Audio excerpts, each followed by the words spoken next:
guys! So I just got back from a run and out of the shower, so that's why I have no makeup on and that's why I may look slightly tired. So I had one of the most disturbing nightmares you could even imagine this night, so I didn't really sleep that well and I did oversleep, so that wasn't really a good night, so I'm a bit...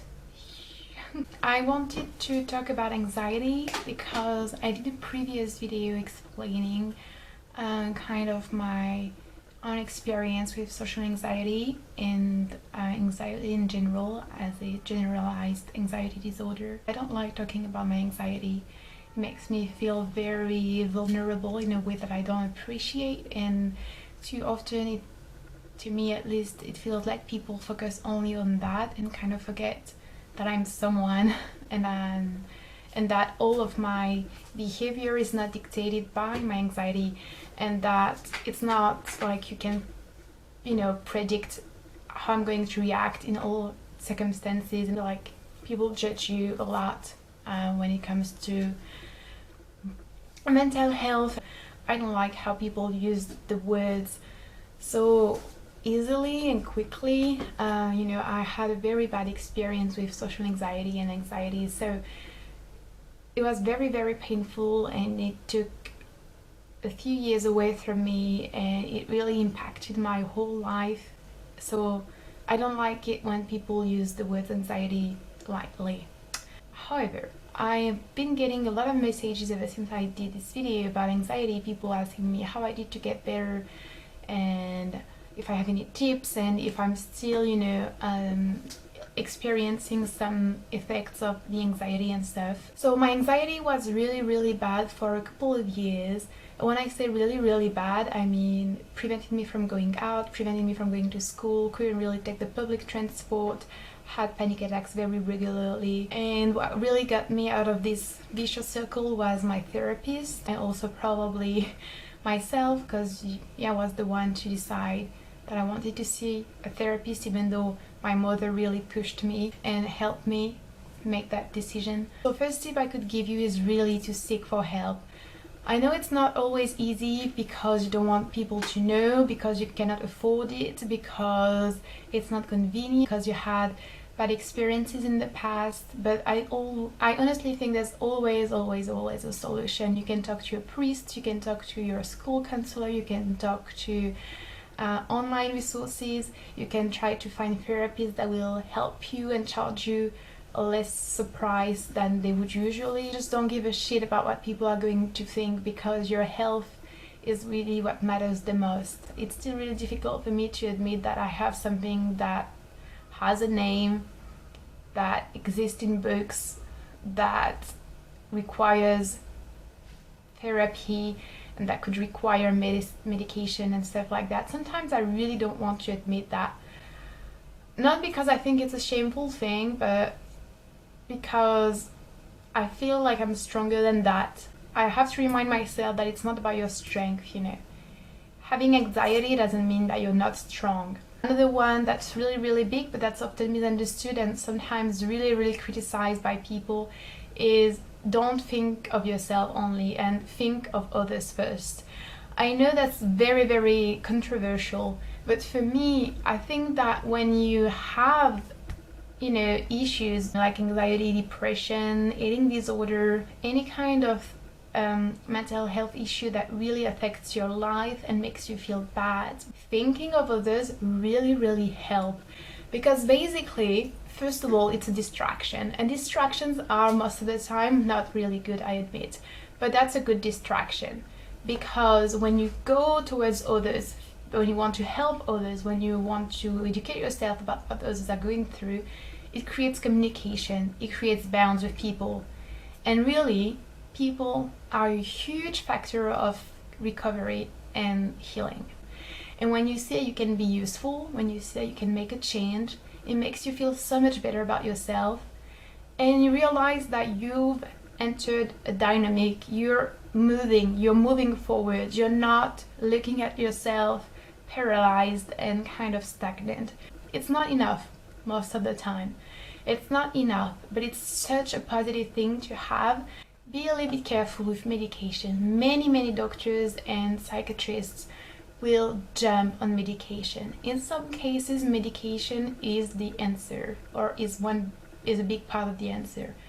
But in so many cases, medication should not even appear in the picture. So yeah, be a bit critical of that. So that being said, I do feel much better. I go out, I travel, I go to school, I speak in front of people, I can go up to people. I feel like I've reconnected to who I really am.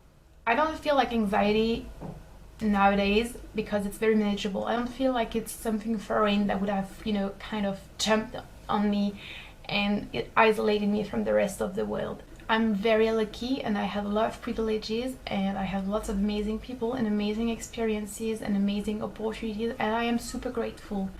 I feel happier. I feel much stronger because I feel like I've really touched the bottom. I felt absolutely shitty and I've come back from that place, and I know I can trust myself. I know I'm capable of healing and recovering. There are obviously situations much worse than mine, like completely awful and horrible, but in my own life, in my own being and existence, I've been through things which are really not pleasant, and it's fine. Everyone gets a different package at the lottery of life. I don't know, but to know that I've experienced those things make me look at life in a different way and in a different light, and make me apprehend things and people and events differently. It's a bit strange to say because obviously these things were not pleasant, but I don't think I would,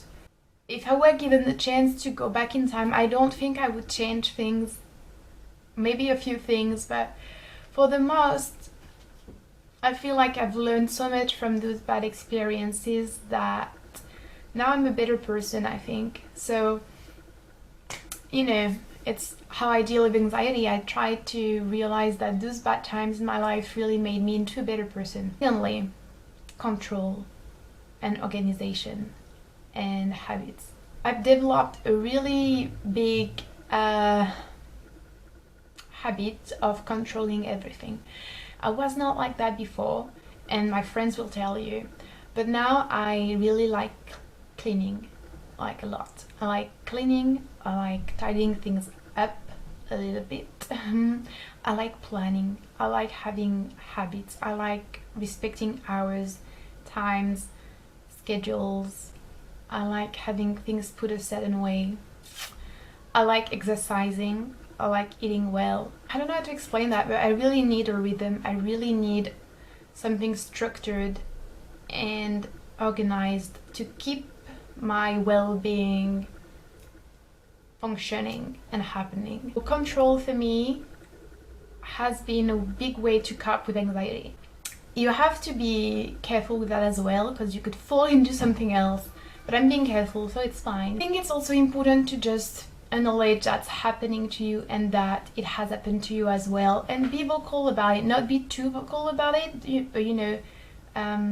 don't shut yourself up. You feel like you're going to be in a situation that's going to be triggering or a bit difficult for you to be relaxed and happy with, just make it clear. For example, when people ask me, hey, we should go there and blah blah blah, and I feel like it's not going to work for me, I just say it very calmly. I know I'm not going to be comfortable in that situation, so I'd rather not go. So for me, it's really nowadays very manageable. As I said, there are times still when I don't really feel like going out, especially when I'm alone.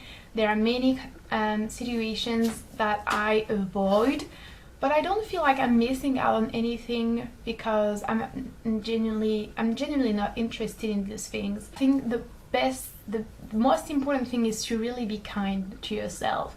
Treat yourself like a friend. It's all about balance, you should know when to rest and take care of yourself, and when you should go beyond your limits a little bit. And that's the balance of those two things that's going to really help you.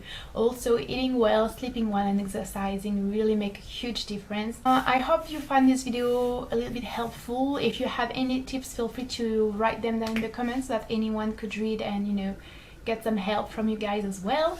I will see you later. Bye!